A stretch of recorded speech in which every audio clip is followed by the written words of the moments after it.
Okay. Hello and good afternoon and welcome to our Wakanda history program. Finally, right? Thank you for your patience. My name is Cindy Graff and I'm the Vice President of the Wakanda Township Historical Society. Thank you all for coming. Event. Kelly couldn't make it today, but she did say that the summer program is open at the library and ready for registration. And she left some handouts on the table. Also, there are some pen and papers on the table if you'd like to write any questions later on for our panel. I think we're also going to bring a microphone too for some Q&A if you like. Okay, after our program, we do have books for sale as well as our old mold ornaments for only $8. So get them while they're hot. We also have our flyer for our 2022 calendar events this season. We actually have our open house, our first one tomorrow, called Gardening at the Cookhouse. And Jeannie's our master gardener, and she'll be out there explaining about pioneer gardening. And that's from 1 to 4, and also open house for the house tours. Donations are, of course, always accepted. June 12th, we have music on the back porch. We'll have local musicians serenade us out in the cookhouse grounds. Stop by, you can bring a chair, a blanket, listen to some music. You can also take a tour of the cookhouse. And it's the last month for our boat display.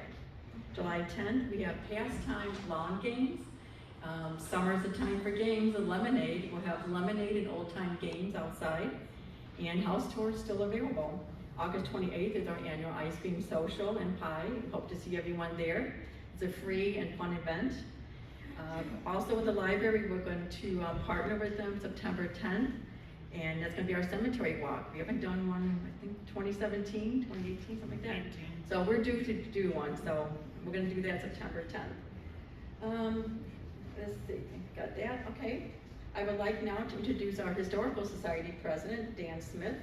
Dan has been a president for a few years, and his family's been here about 5 generations. So without further ado, I'll let Dan take it over.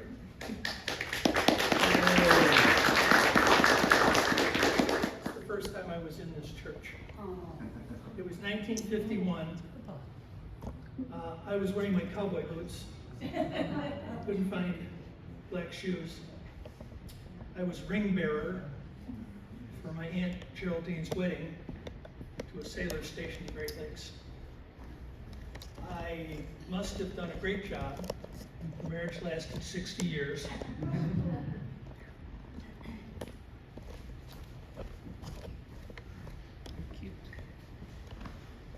Now we're talking about history, so here's some history.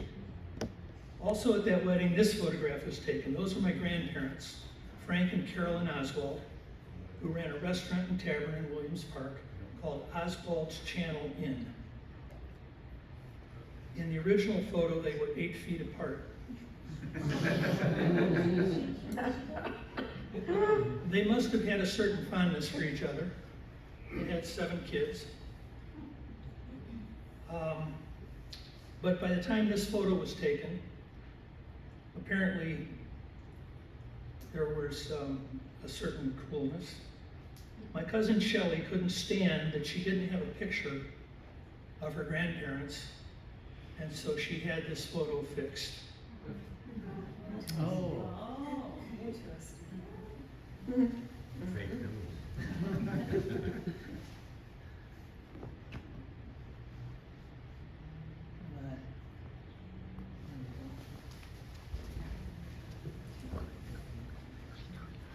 The next time I was in this church, I believe, was for Sunday school.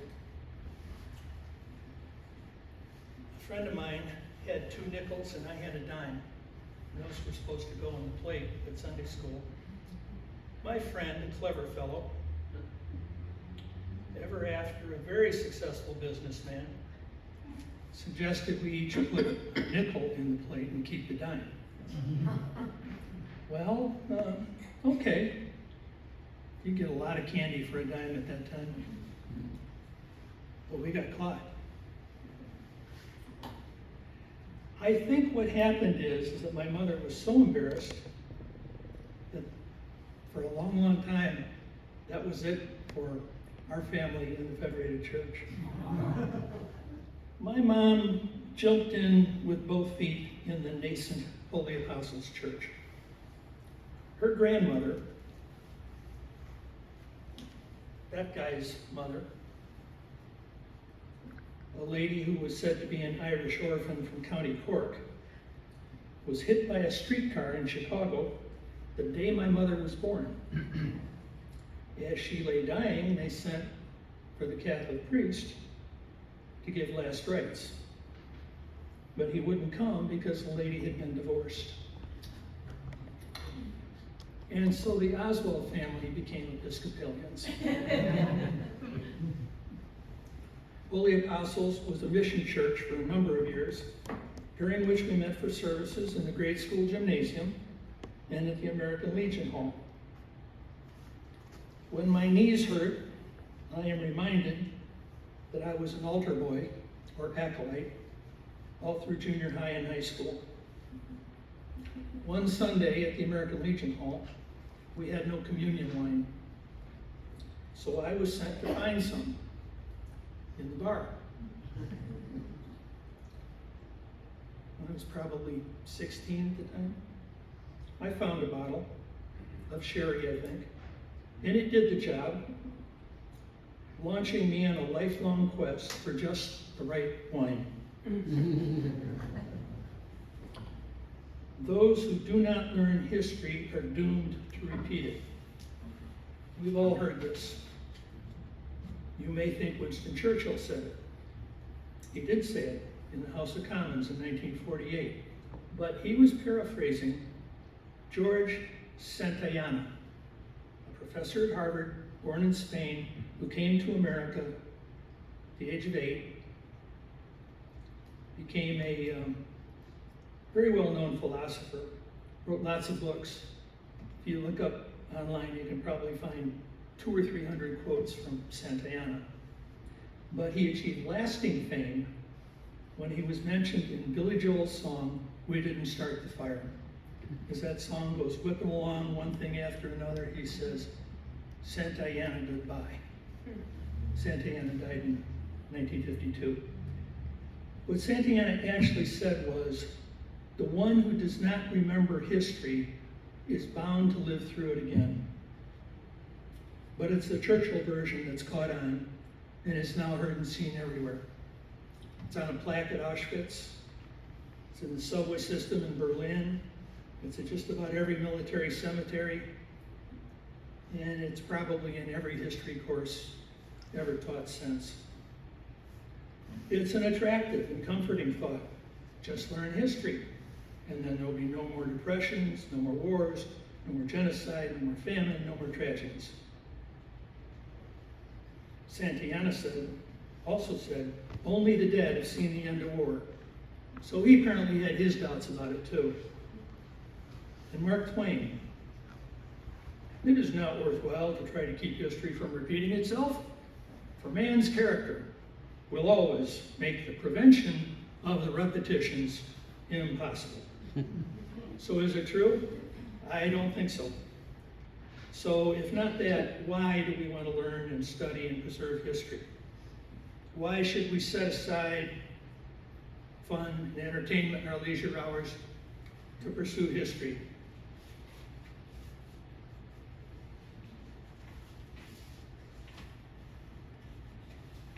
Tell us, Dan.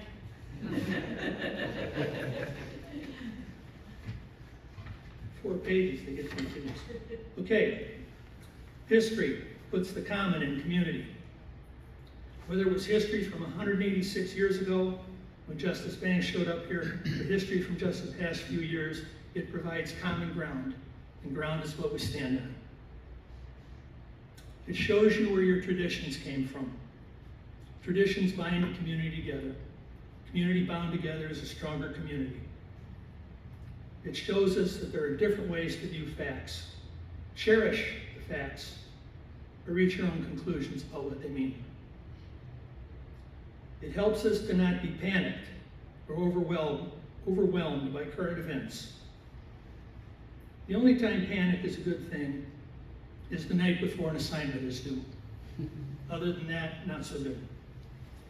It helps us to recognize conspiracy theories for what they are. When we hear the sound bites of a modern demagogue, we may recognize the similarities to Joe McCarthy or Chairman Mao, or that Austrian corporal with the funny mustache. And it gives us role models and heroes.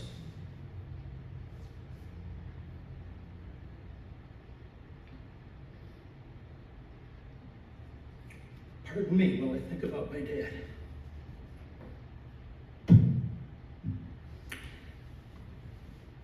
It shows us that amazing things can be done, even by ordinary people. But especially for local history, it is the source and bedrock of our culture. Every characteristic of a community, its churches, its schools, its businesses, its restaurants, its street names, its neighborhoods, its traditions, and its politics, they all come from its history. It's why we are unique, why we are different from Barrington or Mundelein, and it will have profound effects in our future, whether we like it or not, and whether we see it happening or not. So if you're a person who wants to understand your community, its culture, maybe its future, take a bite into local history. Read the 3 terrific books today's panelists have produced. Dive into the Historical Society website. Look at the hundreds of Wakanda newspapers we've scanned and digitized. Browse through the wonderful collections of photographs Nell Carr is beautifully curated on the library website. And then, if that still leaves you wanting more, if that makes you yearn to increase that trove of local history, knowledge, and documentation, or if you think you want to help others, young and old, to learn about the rich history of our community, come on by, or call, or write, or email Wauconda Township Historical Society, and we will welcome you. I now introduce the aforementioned Neville Carr, a fabulous historian who knows more about this town and its people than you can possibly imagine. If you come and spend a lot of time at the Historical Society, it'll be 10 years before you've heard even half of what he knows. Neville.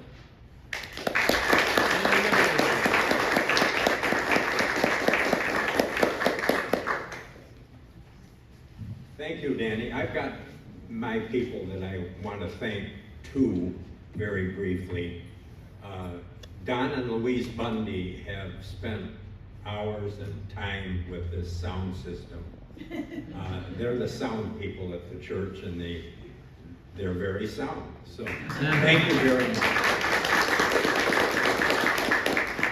And I'd just like to share with you before I get into my talk that former Township Supervisor Glenn Swanson and Dan Smith here are two people that are probably most their help 1,000.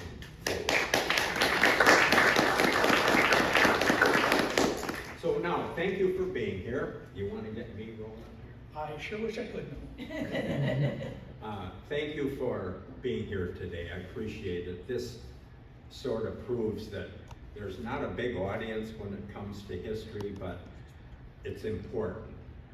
I've worked on these photographs that I posted to the library website. We've got 2,500 old photos from Wakanda that are posted to the website now. And my hope is that not necessarily that 10 million people look at these pictures.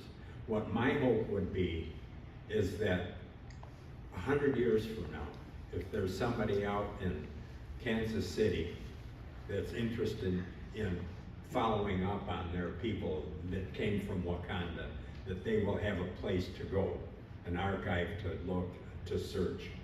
And that's my hope. If that happens, then it's worthwhile for me. So now,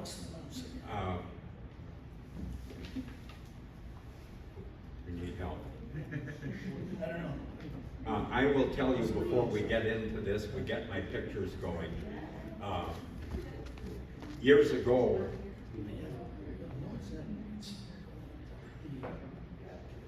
the stick is in here. But I can't get the mouse on that, on this one. This I'll one just goes wait like until they're done. that. Oh, no, don't wait. Who knows how long it'll be. So we've got to go HDMI, right? Okay. Basis that would go to highlight some of these bits and pieces about Wauconda that a lot of people don't know about. So, without further ado, we shall start. Before we leave this cover picture,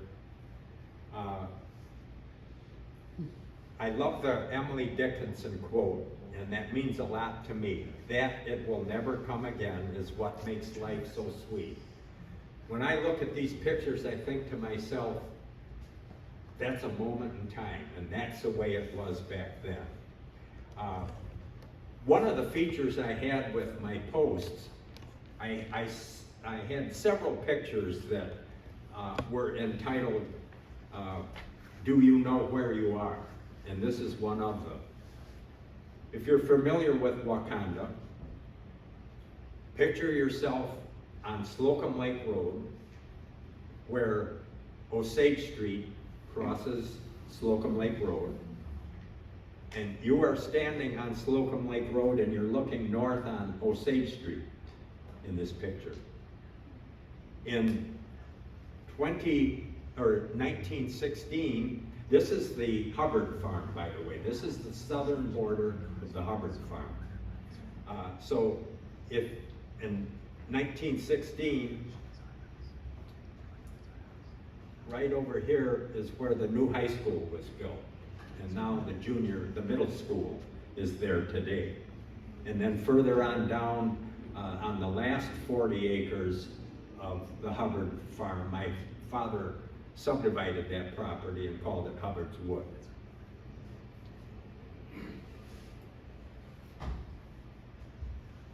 Where are the arrows? I wanted to use this picture first because Mary Ann and Kathy will be talking about the railroad a little bit later. And this is one of those pictures that I love. This is May the 10th of 1913. So you know that at that moment, on May the 10th, 1913, that's what was going on in Wauconda. That's the picture. This was the post. Here's a very brief history of the PLZ&W. A special ceremony was held on April the 1st, 1913, to celebrate the laying of the first rail in Wauconda Township. The Palatine, Lake Zurich, and Wauconda Railroad would indeed become reality. On May 7th, Old Maud came to the end of the line for the very first time. As she came to a halt, the whistle cord was pulled, and that would send forth an extended blast of triumph. Wakanda's official Railroad Day celebration took place on May the 10th, 1913, and what a wonderful day that was. Our population in Wauconda at the time was just around 375 souls.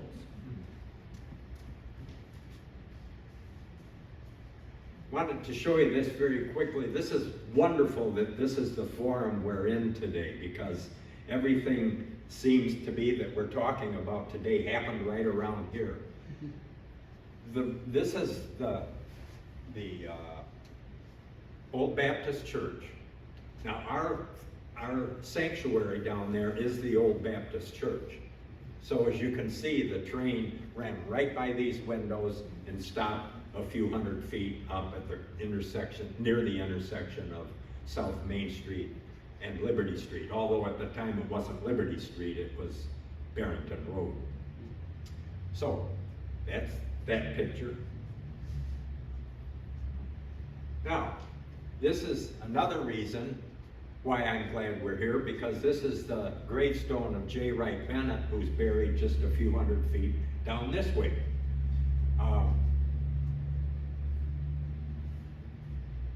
I think that's enough of that. I'll just tell you what the post was. Do you remember the hymn, Sweet By and By? That famous old favorite has been recorded by Johnny, Dolly, Loretta, and even Elvis. Pictured here is the gravestone of J. Wright Bennett, who was buried in the Wauconda Cemetery. What you probably don't know is that that hymn's lyrics were written by Jay's older brother, Sanford. That is why the Sweet By and By was sung in public for the very first time at a Sunday school picnic in Wauconda, Illinois. Brother Jay was our Sunday school superintendent at the time. And that was right around 1868, and that church would have been that direction right about in the middle of the 176 right-of-way. That's where that took place. Couple of notes. The Federated Church, through its history of Baptist Methodist affiliation, had its beginnings in the fall of 1838 and is the second oldest church in Lake County. Second only to the Ivanhoe Church that organized just a few months earlier that same year. Now a note about the Bennetts. The Bennett family farm was in Cuba Township, but the assumption is that they all went to church here. The family, mom, dad, and some of the children are buried in the Wauconda Cemetery, 300 feet that direction. Sanford died in Richmond, Illinois, and is buried in the Cedar Vale Cemetery up in Solon Mills. Now, on a lighter note, this is my friend Robert Kokossac he's a senior in high school in 1957, at his high school prom. He was at the trailer park. His parents, his family established the trailer park that's just on the other side of the cemetery.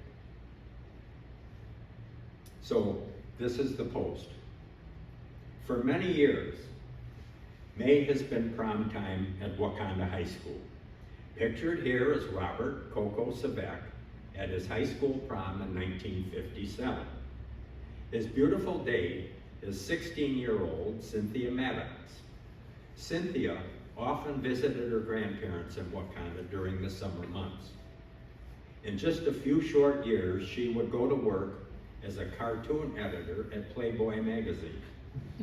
She was Hugh Hefner's steady date between 1961 and 1963, and she was a Playboy cover girl 5 times in the mid-1960s. But Cynthia never agreed to pose as a playmate. How's that for a prom date? Now, I don't want you to miss out. This is 1963 on the left, 1964 on the right. And Don Meyer here is the church historian. And I believe this might be a first for the Federated.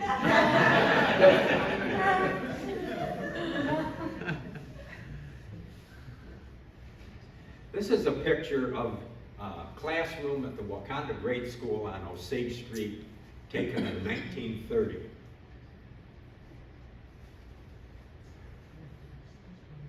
This is kind of a sad story. In 1924, when Otis Potter built the grade school building on Osage Street, it consisted of only 4 classrooms, 2 grades to a room. This is the first and second grade class of 1930. Effie Francisco was the teacher. There were 19 children in this class, 9 boys and 10 girls. Of the 8 boys who served in World War II, 4 came home safely. 1 was horrifically tortured as a prisoner of war in Japan, and 3 were killed in action.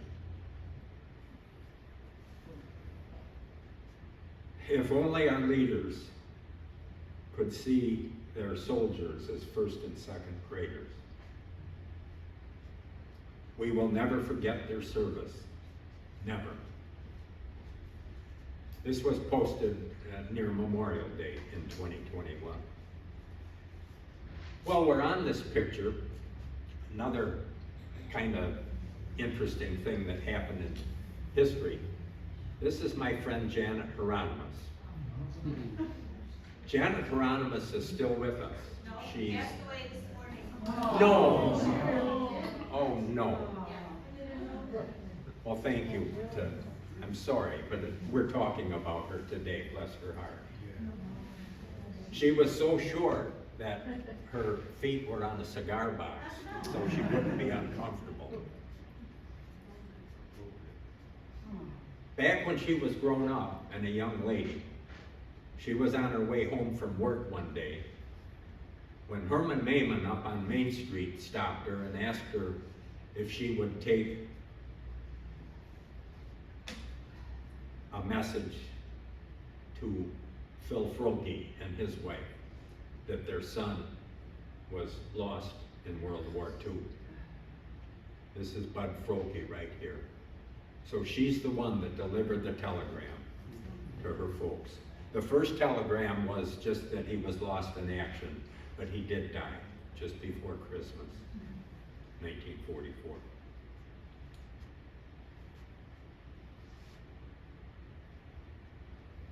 On a lighter note, this is my friend Cab Calloway driving his flower car during the filming of the iconic Blues Brothers movie that was filmed here in 1979. Here's the post. Who would forget watching segments of the iconic Blues Brothers movie being filmed across Phil's and Honey Hill beaches? Beach employees and others in town were extras. The filming began after Labor Day in 1979. Jake and Elwood were in town, and they took many scenes on the beach. Chase scenes took place out on Route 12, and good old Cab Calloway could be seen making his way down Main Street in the flower car. Folks lined the street to watch John Landis put the actors through their paces. What a really great time we all had. Heidi ho. For all you older people know what I'm talking about.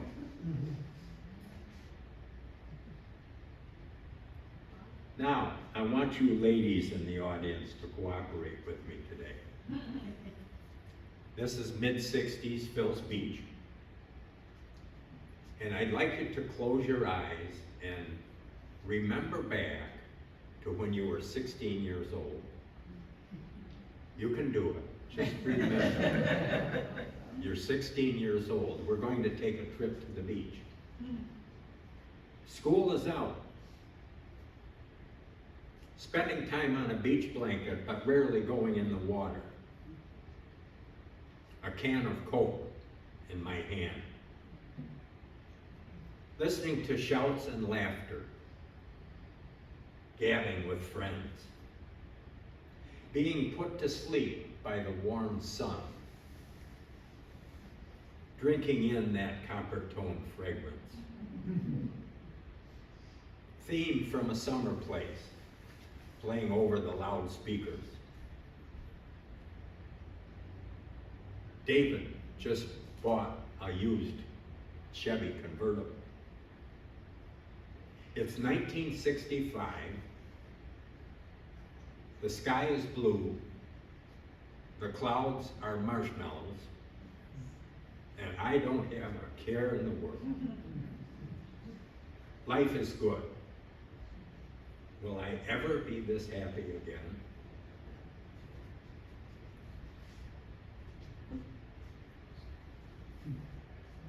Now, I have to apologize for this picture. This was lifted from a newspaper story about our original Dairy Queen. I've got pictures of some of the upgrades, but I don't have a picture of the original Dairy Queen. If anybody runs across it, please let me know.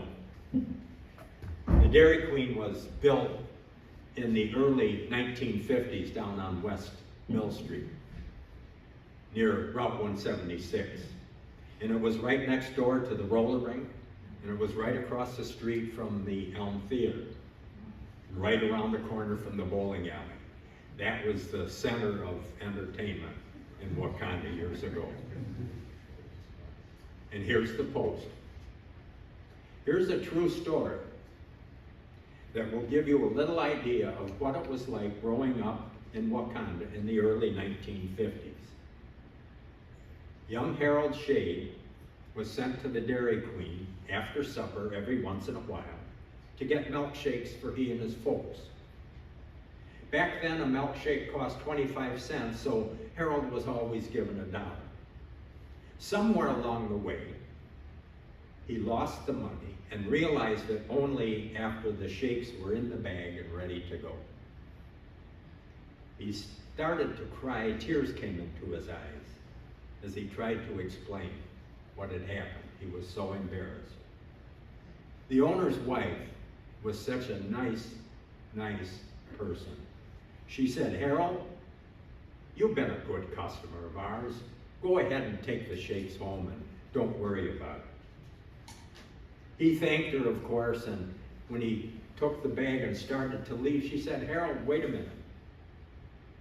She walked over to the cash drawer, took out a quarter, and said, "Here's the change to give to your dad."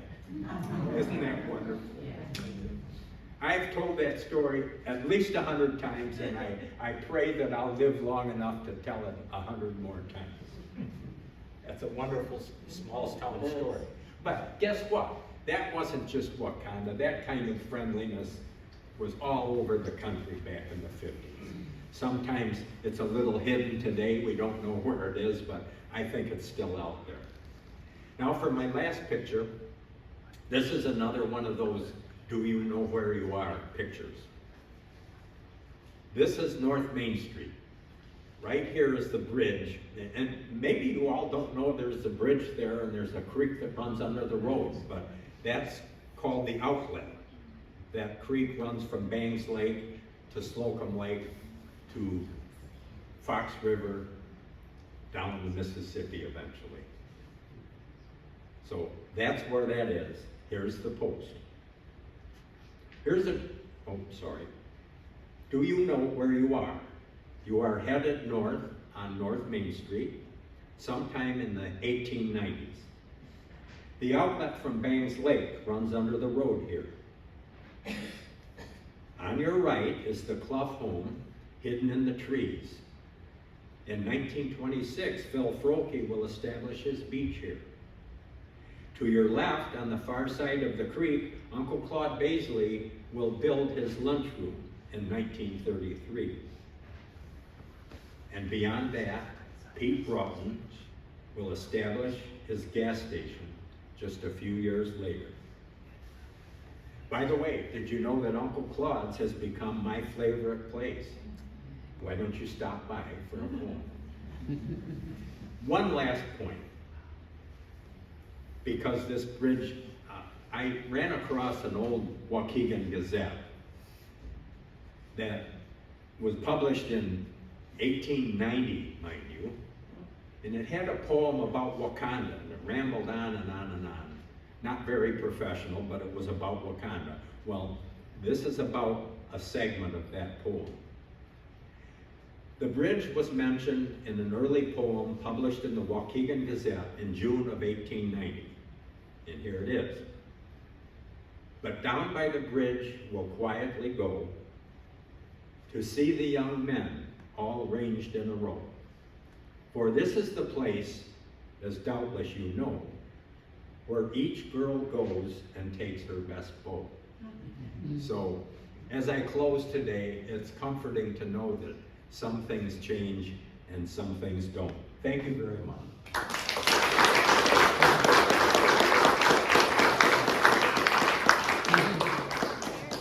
Now it's my pleasure to introduce Don Meyer to you. Don is the reason that I'm as interested in history as I am. He's been my mentor. He started interviewing people. He wrote a book about businessmen in Wauconda. He started interviewing people 30, 35 years ago.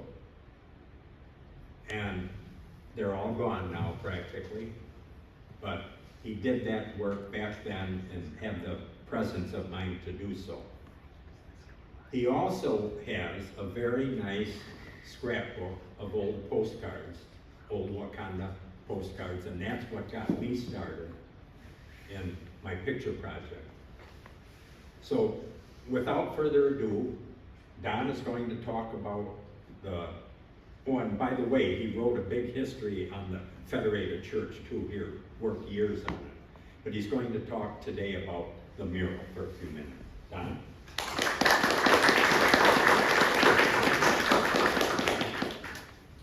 Thank you, Neville. All this history stuff, I hated history all through school. Lo and behold, I got myself involved in it. With this mural, we had a parishioner here back in 1957 by the name of Tom Murray. He was in the service, and whatever reason he started this, I don't know, but he created a painting of Old Main Street. There's a copy of it in a frame at the end of the mural. And after he created the painting, he got a group of local women from within our church that helped him. They mounted this board. He drew the outline of the village, and then the ladies, who included Mrs. Folk, Mural Folk, she was wife of Dr. Folk at the time, Mrs. Harwood Hoover, Maisie Sargent, Mrs. Amy Bunce, and Mrs. Stewart Brin. They helped in the painting after Tom had done the outlining of the mural. There are a number of discrepancies on it, but they're minor enough. If you notice, up here we have the Grand Hotel, and there's actually a road here, Murphy Street. It goes down to the lake. There's other places where there's a road here. This is the old, Neville's dad had the ice cream parlor, and this was Kerwin's Tavern. But that's Mill Street that goes through that area. Few other things are out of perspective, but the biggest boo-boo on the thing is showing Old Maud on the turnaround. At the end of Old Maud's life, she was broken down, they had no money, and so they tried using rail cars. It was like a big bus with rail wheels that traveled on the track. Now the rail car couldn't go backwards the whole distance of the train. So that's when they created this 14-foot turnaround to turn the rail car. Old Maud never rode on it, but that's part of the picture that we have. A number of the pieces on here, you'll see if you look close, are not finished. But Tom, being in the service, was transferred away, and so they decided at that time that they would just leave the mural as it was. They wouldn't complete finishing the parts that hadn't been finished. Down here, the wheel isn't done on this wagon, and there's figures that aren't completed with final detail. Up at the other end, you'll see the very left there, that's the Baptist church. Across the street is the Methodist church, and there stands Well, the academy was back behind it, but back in those early days, the churches, I'm gonna throw a side little slip in here. The Methodist church was out across from where the fire station is. The Baptist church had been built here, but the two churches decided to merge. They worshiped together in the old frame Methodist church, and actually our sanctuary was used for civic events. They played basketball in there, and they had probably bingo parties and whatever else. But then when the state came through to put in Route 176, the church was right in the path. So a big portion of the original Methodist church was brought across the road and attached, which is our educational wing on the other side. Then they brick veneered it and made it look like it was all on purpose. But back to the mural, you'll probably recognize a lot of the buildings here by the structure. The Grand Hotel, of course, now is closed, but I saw some activity down there the other day, and I'm hoping that they reopen. Mainland's department store is over on the end here where the Wauconda sign is. And the white frame building is still, there's a street, Mill Street goes between there, was the Downs building, and then the little frame place. Number of different things in there over the years. There was a bakery, they had wonderful bakery goods, and there was a telephone exchange. There's actually two buildings that were tied together with a small little section, and the telephone exchange had been in there years back. Aside from that, you'll just recognize the buildings, and it's just typical of what the village was back in those days.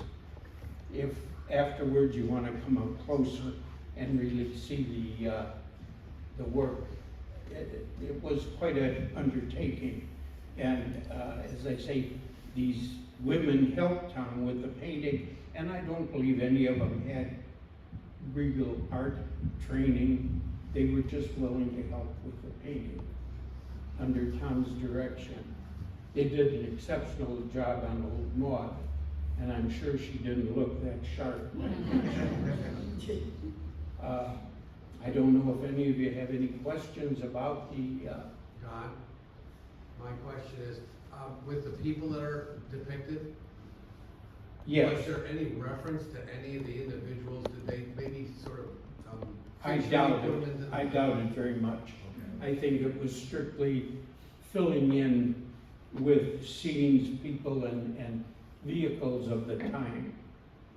Yes? Do we know how long it took to do this? I'm sorry for setting this. I'm not sure. I don't have any information. I never found on that. But we do have a photo of Tom standing with his original drawing in front of the mural.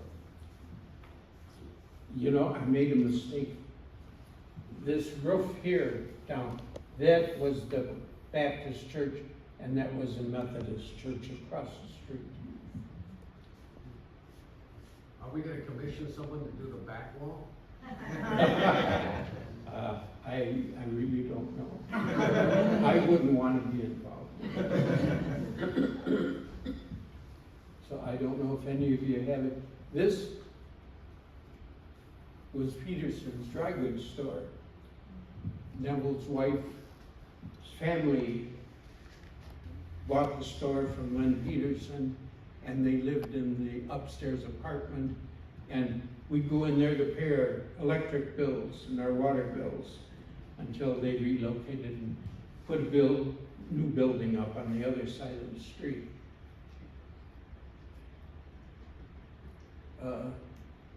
Stanglin's building was between the two here, and there was a meat market in there. Later on, they closed the market, and young Roger Stangland opened up a sporting goods store in there. And there was a gap, not big enough for a street or anything, but they had a stairway going. But there was a space between, I'd say maybe 8 to 10 feet wide only. And at one point, May Stangland enclosed that area, and she put in a Hallmark greeting card shop in there. And it was always disturbing to me. I'd go in to buy a card, so I was trying to look at one. She was standing there reading other cards to me. It was hard to concentrate. But later, when across the street, they created a new storefront. It was in front of the old house, and I can't think who it was whose house it was. But when they completed the new brick area, then Roger went across the street with his sporting goods shop. Later, Kathy Kramer had a gift shop in there, and now it's a relationship center. With license to embellish, as a kid, I was told, and the fear of the village hall was that there was a Indian chief buried underneath the village hall. Has anyone ever? You couldn't prove it by me. But, let's see, there's the village hall. Yeah. Well, between the old village hall and the hotel was a movie theater. I believe that under the floor is paint glass in there, but I believe under the floor is still the old slope floor where the seating was for the movies. Mrs. Kerwin Florence Kerwin used to play the piano in that old movie theater. Mrs. Kerwin? Florence Kerwin, She yes. used to play in the silent movie, she used to play the piano. She was, of course, quite famous in Chicago. No, she did not. She did No. not? Mary Leader is the one that played the organ in the church. Florence would have been a little girl when that was going on. Yeah. I think he's talking about the theater. He's talking about the theater? No, he's talking about the theater. The old show house. At the theater. The show house. Yeah. Where paint glass is, when it was a show house. What about it? Florence Kerwin never played the piano in there. That was gone by sometime in the 30s. And then A&P finally came and went in there. I had a question real quick. Just the other day, I ran into somebody and told about how my dad's barbershop, Homer Lincoln's barbershop, had a shower and stuff down in the basement. But that, the Grand Hotel at one point stored barrels of beer down in the lake during the Prohibition. And the person I was talking to said, well, you know, there's an old tunnel right down Main Street that connected all the bars. I don't think so. Too bad. Thank you, Don. Thank you very much. Now, it's my pleasure to introduce Kathy Cantrambone and Mary Ann Felice, our featured speakers for the day.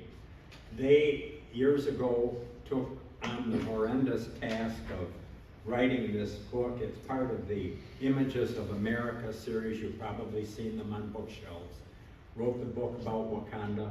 Probably halfway through they were sorry they started it, but they kept on with it.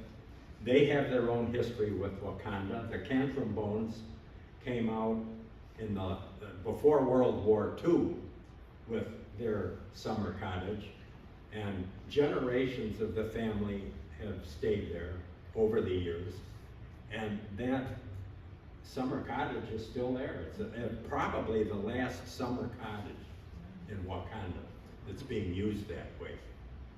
And Mary Ann came here, their family liked it so much, they came out from Chicago when Meyer was in the 5th grade. And it turns out she was in my class. We graduated together. And I don't know how that happened. She's at least 10 years younger than I am. But she's been a friend forever. So without further ado, Kathy. I keep wanting to say Kathy and Judy, but it's not. They're off the air. But I do have a sister, Judy. Oh, okay.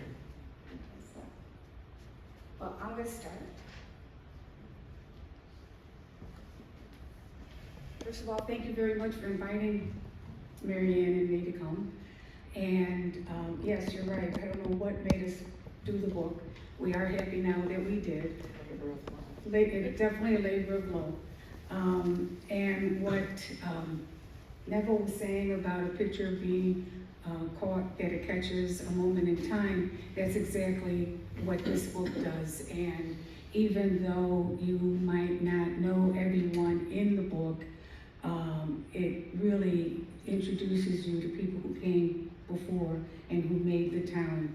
And started with Justice Bangs. Well, really, you have to start with the Indians who were here first. And going up through what the farms meant to the town, and what the railroad meant, and that's some of what we're going to talk about. Just real quick, yes, my grandfather came out and built a cottage in 1939, and he bought the property from Mr. Mayman, and my dad became a good friend of Mr. Mayman, and they were talking one night in a bar on Main Street, and my dad was asked to write his name on a piece of paper and give it to Mr. Mayman, and he did. And then Mr. Mayman had the signature engraved on cigarette lighter. And it was like so nice. It was like for no reason. It was quite a unique gift. So my grandfather came out because he was an Italian immigrant. And he came out with another Italian immigrant, Mr. Marzullo, who had purchased land. And when my grandfather saw it, this was a way for the family to get away from Chicago, terrible heat, and everybody worked a lot, and it was just a really nice place to stay. And we cannot count the number of people who have many fond memories of summers. We have lots of bedrooms and lots of cots and lots of blow-up beds, and now the family's so big that people bring tents and go out into the yard, but not me. And I'm old enough, I get my own bed. And Mary Ann's family came out, and maybe Mary Ann, you could talk real quick. Well, they also bought property from Mr. Mayman, and that was right after World War II, so it was probably 46 or 47. And my dad and two of my uncles helped each other build cottages, so there were 3 of them together. And in fact, I have a picture I found this morning. My cousin Bob Provenzano was Sitting here. right over there. Yeah, his father always wanted a log cabin, and apparently there was a group, it was the Native Americans from Canada that built this log cabin for him. However, now it was sided, so hiding under the siding was the original, log cabin. And It's on Highland. Did you say? Yeah, it's on Highland Avenue. By just up from the lake. But we actually, our neighborhood in the city started to change around 1950, and my dad decided to add on to the cottage, and we moved here permanently in 1951. So that was pretty much it. But of course, just like most of you, we had a lot of fun during the summers. And, No, we're not going to do it. The first photo is. So, gosh, I was going to say something that you said. Mary Ann. Anyway, okay, that's great, yeah, we'll get to that in a second. We're just setting up again. So what Mary Ann and I wanted to do was talk about the railroad also, because we think it had a big impact on the community, and we were talking last night, we think it still has an impact, and we'll show you why. But what I wanted to do was kind of get us into the mindset right now of 1913. It's a very important year for Wakanda. And so what was happening in 1913? Woodrow Wilson was president. A first-class stamp cost 2 pennies. Suffragists were demonstrating for the right for women to vote. Motion pictures would not talk for another 14 years, and Mickey Mouse would not be born for another 15 years. So, a world without Mickey Mouse. Wakanda, now I know that Neville said about 375. According to the 1910 census, it was a little bit less, 368 people. But in 1910, it had been incorporated already at that time as a community, as a governmental agency for 35 years. And it was starting to achieve some prominence as a vacation home for blue-collar Chicagoans who were trying to escape the hot summers of Chicago and dip in the nice waters of Bangs Lake. Also, numerous homes were ringing the lake, and a small business community was established. And to add to what Neville said, in our area, in the Mayman subdivision, we have a next door neighbor who also has a summer cottage, so we might be the last two. And I would say sometimes in the 70s, we started noticing that every summer when we came up, another house had been upgraded to a year-round home. And driving in from Chicago, new businesses, and we would always see trucks filled with livestock going to Wisconsin, and you don't see that anymore. So at the time, Grand Road, which was the old mail route to Janesville, now Route 12, was not ideal for year-round travel. It was terribly muddy in the summer and snow-clogged in the winter. So to ease travel, Wakanda pinned their hopes on a rail line that in 1910, 3 years earlier, was running from Palatine to Fox Lake. But they needed money, and there were some Wakanda residents, mainly farmers, who were benefiting from rising grain costs. They had some money. They were able to scrape together $20,000, which in today's money would be $605,000. And that allowed construction to begin from Palatine, bringing the railroad to Wakanda. Throughout its history, the railroad coming to Wakanda was plagued by economic and engineering problems that would delay the train. At that point, they called it the Palatine, Lake Zurich, and Wakanda, the PLZNW. It took 3 years to reach Wakanda from Palatine. And because its history is so filled with accounts of money and construction problems, the locals at that time said that the PLZNW really stood for Palatine, Lake Zurich, and walk the rest of the way. So Mary Ann's gonna take over. Yeah, so the PLZNW was much more important to the people of Wakanda than to Lake Zurich or Palatine, because rail service wasn't new to Lake Zurich or Palatine. Lake Zurich had access to the Elgin, Joliet, and Eastern Railroad starting in 1889, and Palatine had Chicago Northwestern even before that time. So the farmers and local businessmen, because at the time it was just, like Kathy said, a lot of muddy roads, They desperately wanted the PLZ&W. Many of them signed options to donate a 100-foot strip of their farmland to the railroad. So when the route was announced, many of these farmers volunteered crews to clear brush and trees from their parts of the right-of-way. And in the fall of 1910, Palatine, Lake Zurich, and Wauconda each granted the railroad a franchise to operate through their village.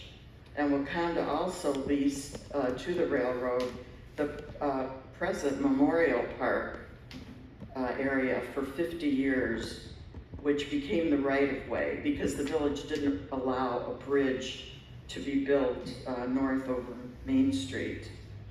So the route then paralleled Grand Road on the west and across the Brown and Cook farms on the southeast corner of Fremont Township to Ivanhoe Road on the Stroker Farm, and then west of Main Street up into Wakanda. And the volunteers laid tiles and rails. And I think we have some pictures Right, here. this is from 1912.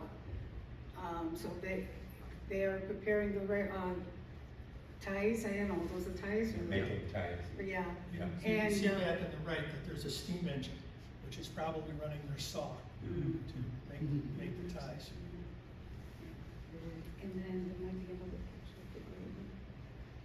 No, I guess not. Oh, yeah. Oh, grading Yeah, the yeah, PLZ&W. Right. yeah, they're there. Yeah. Grading. Well, to raise funds to construct the railroad, the promoters held lavish public rallies and, dinner and all sorts of functions to promote that.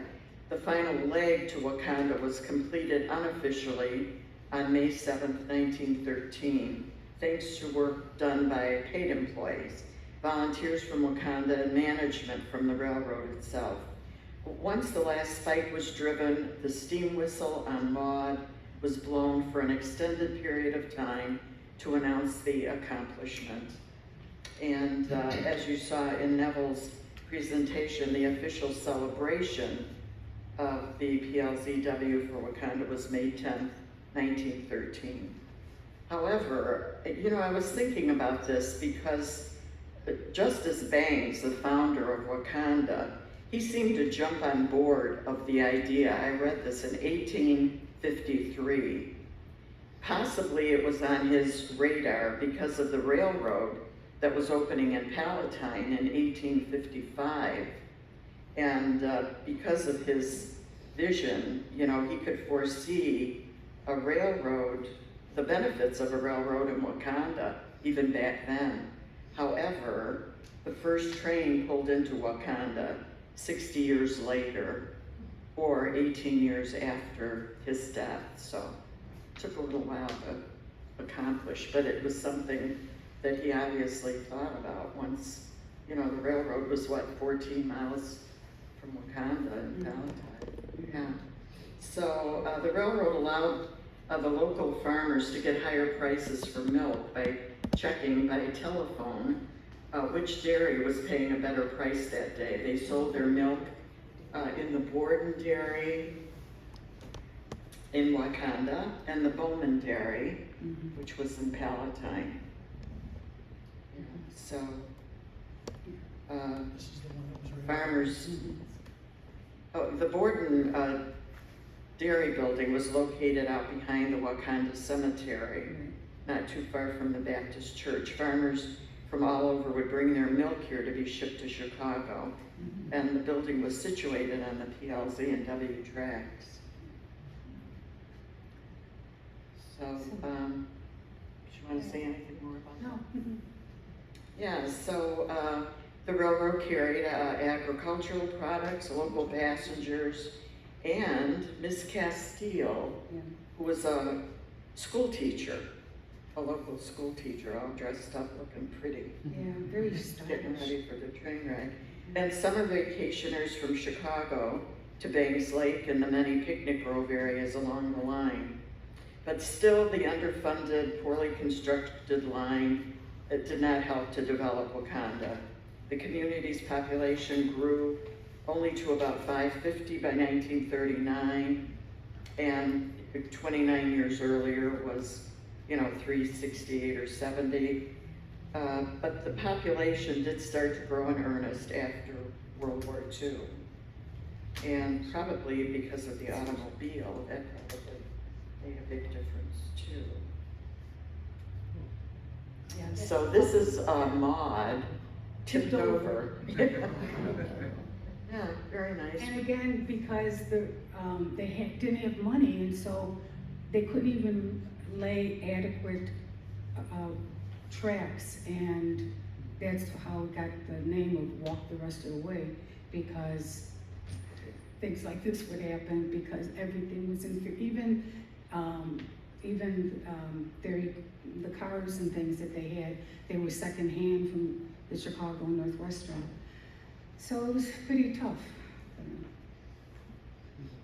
Yes, and then there was the blizzard, do we have that? Yeah. So volunteers, mostly farmers, businessmen, volunteered to dig out the tracks so the train could get through. Mm-hmm. That was difficult, especially the 1918 blizzard. There was like 42 inches of snow and huge drifts, so it was there were a lot of problems. I've got a comment if I could. Yeah. My dad, when he was in his late teens, would go out and one of the cars and make coffee for all of these people that were digging out. Oh. That was his job. Yeah. So they handed out water bottles. Yeah, right. But the railroad, through sheer will, survived a host of catastrophes, obviously plagued by lack of money, operational problems, and the inferior quality equipment. Because a lot of it was used, they just didn't have the financial ability to purchase. And I'm sure back then, there probably wasn't a whole lot, What, a whole lot of Yeah, I mean, they probably, wanted just used equipment to fill the need. So anyway, there were problems with secondhand rails, untreated homemade ties, mudslides, sinkholes, quicksand, and amateur volunteer labor. Yeah, and even, obviously, the First World War, yeah. So unfortunately, the service ceased on the PLZ&W August 14th in 1924. However, on a happier note, the old Wauconda depot is pictured here. That was moved to 172 West Maple Avenue in 1929, where it became a residence that is still standing today.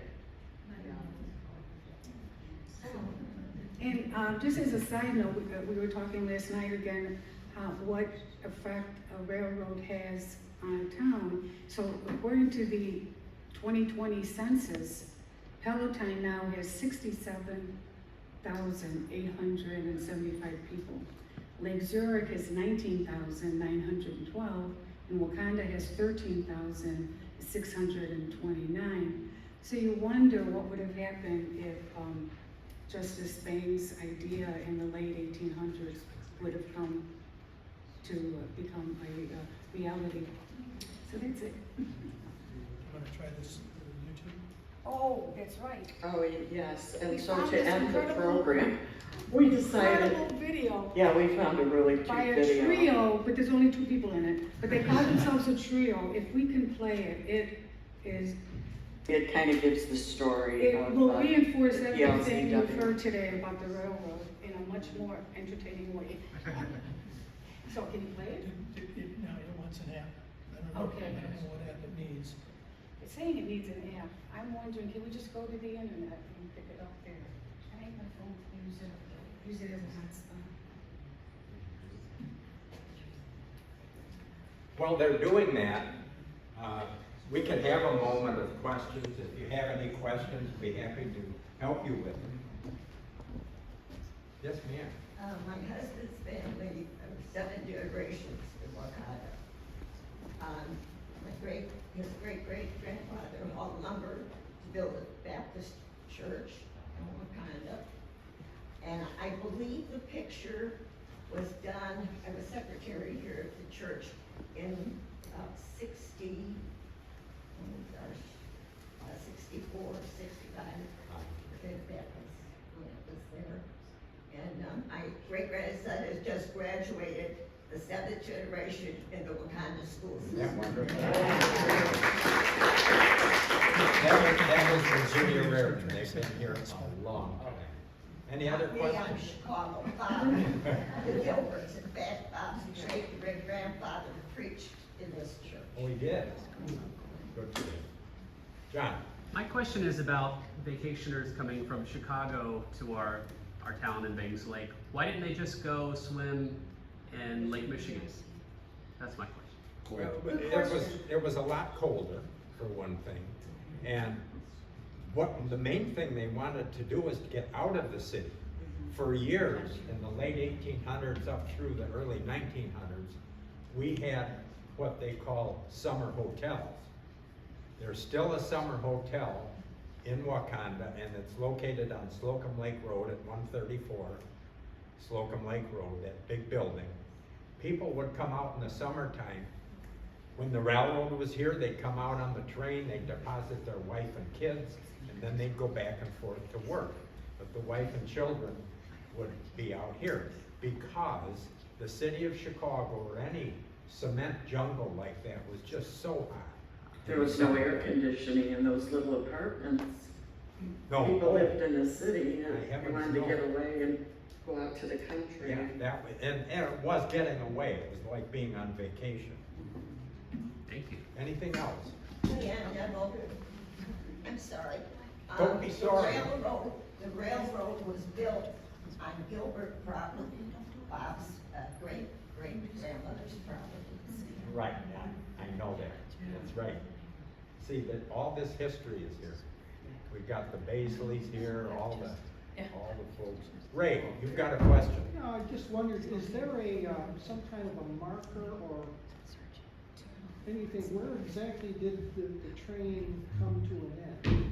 I thought it was right out in It's right up toward the intersection, more toward the South Main Street, but nobody that I know of knows exactly where it was. oh, okay, I was wondering whether there was some kind of a Marker. marker. No. Oh, okay. If there was, I never knew about it.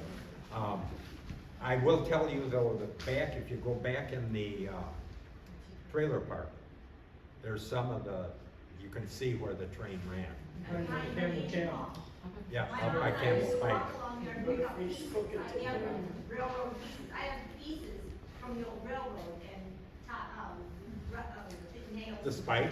The spikes, Yeah. Because Arvin, I would walk along back all along behind the Legion, all she knew where it was. Right, right. Every old piece of metal should be up so bad. It was back there where Paul Harris, the Harris family in Wauconda. If any of you remember Herb Thomas, that had the sports store. Well, his wife was a Harris, and her brother worked on the railroad, and they lived down on South Main Street by where Cooks lived, the Cook family. And he jumped off the train there, rather than riding it all the way into Wakanda. Would jump off the train there, just a young man. And one day he jumped off and hit an embankment, and the embankment pushed him under the wheels of the train. And he was killed. That was a tragedy back then. I have stock from the railroad. You still do? Hold on to it. Yeah, maybe we're talking stories. We also have posters too, I have on a table that shows a route too. Do you want me to tell them? Any other questions? Thank you for think we coming. have- Is the audio, okay, we found it. We found it. Is the audio on?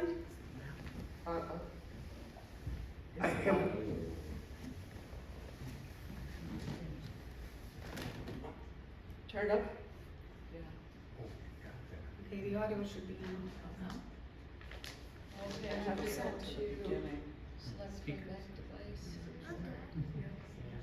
Try the one that says speakers. Yeah, the speakers, Realtek audio. Louder. And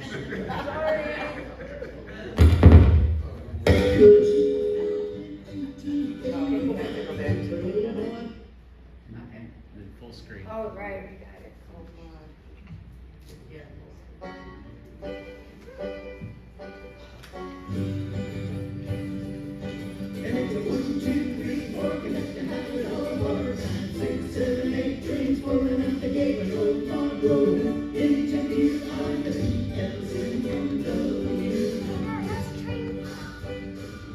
Well, in 1913, it must have been something to see that old train made a steel and road. She was a real little engine, and that could. She was built in 1885, but old boy really came alive in 1911, 16th of September. Some folks around here can still remember. Now March made and run, and there were a few for the PLC and the W. It ran parallel to Red Road from Palatine to Happy Road. Well, then it took a turn and headed north toward Lake Zurich, Manhole Golf Course. The members, of course, were worried a bit that train track might run straight through it. Well, then someone's brain thought eminent domain. They acquired four cadavers, gone unclaimed. They respectfully buried them somewhere between the third and fourth golf course green. Well, that forced the PLZ and W to change their route by a foot or two. The golf courses were all content with the plan that seemed so heaven-sent. And it's a 1, 2, 3, 4 conductor house all aboard. 5, 6, 7, 8. The train is pulling out the gate with old Mark Road into the LZ and W.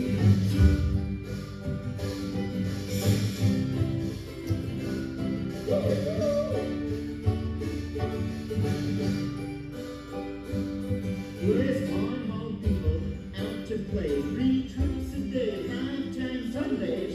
Not only people, but livestock and milk and lumber and ice and things of that ilk. But it was mostly people out for a laugh and to jump in the lakes for an outdoor bath. Now Chi-Town folks could travel there, get out of the city and breathe fresh air.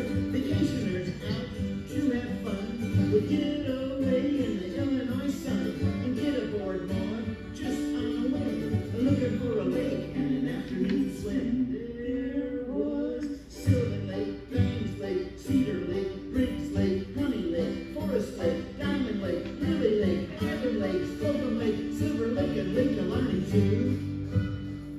There was Indian Lake, Tower Lake, Griswold Lake, Echo Lake, and you can make no mistake, Barrington had a lake, and of course Lake Zurich has a lake, it's true. And it's a 1, 2, 3, 4 conductor house all aboard. 5, 6, 7, 8. The train is pulling out the gate with old Log Road. It took you on the PLZ and W.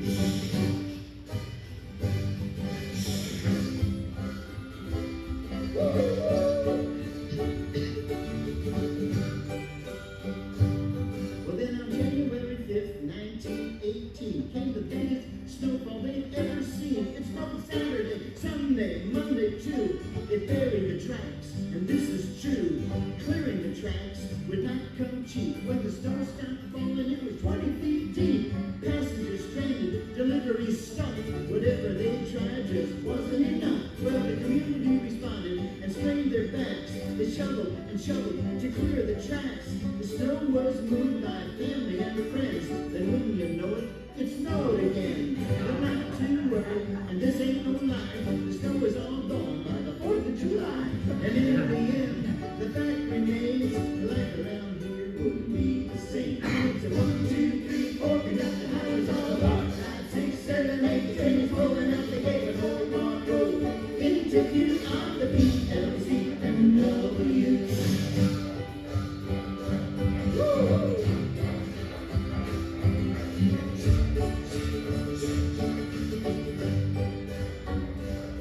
Well, in old Maud ran, she ran just fine until she came upon a slight incline, and this made the passengers grumble and squawk because they were asked to get out and walk. They walked that curve down a witched road all the way to the park and Deer Grove. So why those picnics have to end?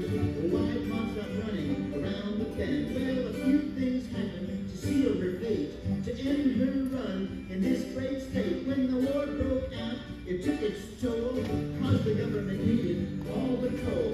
To top that off, Deer Grove got sold. The weekend picnics were put on hold. When Lake County bought it, they lost control and could no longer serve up alcohol. And it's a 1, 2, 3, 4, I was all about 5, 6, 7, 8. The train was pulling out the gate with old Monroe.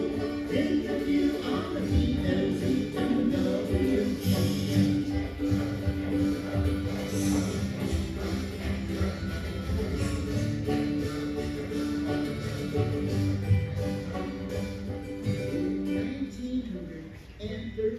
It must have been something to see. That old train made of steel and wood. She was the real little engine that could. And it's a 1, 2, 3, 4. And just the hours all aboard. 5, 6, 7, 8. The train is pulling out the gate. But old Farm Road. Interview on the TLZ and the W.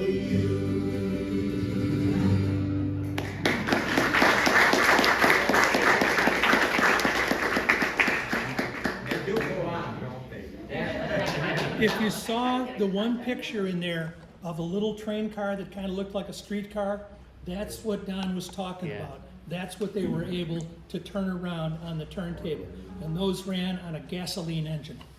Well, thank you again for being so very patient. We appreciate it. Thank you again to the Bundys, because we literally wouldn't have been able to do it without them. So thank you very much. One little quip. I was an import to Wauconda back in 1948 from Chicago, and I hated history. Little did I know that on into my later years, I would get involved with researching all this material. And as I went down Main Street to the south end and I came back up the other side, I got to Old Maud. Well, I had the book Old Maud, but all I ever did was look at the pictures. So I thought, well, in order to write about it, I better read about it. Well, I felt so detached because I was an outsider coming in. And I thought, you know, I'm really not connected to the town. Well, in reading the material, and when they were in the very early stages, it stated that S.L. Tripp, who was the mayor of Mundelein, and he had a lumber yard in Mundelein, he bought 2 acres of land from the Gilberts and the Kerwins right out on the corner to erect a lumber yard. He maintained the land for a year. He sold to Patterson, who put up the first lumber yard. But the funny part of it is, S.L. Tripp was my wife's great-grandfather. So we had a connection.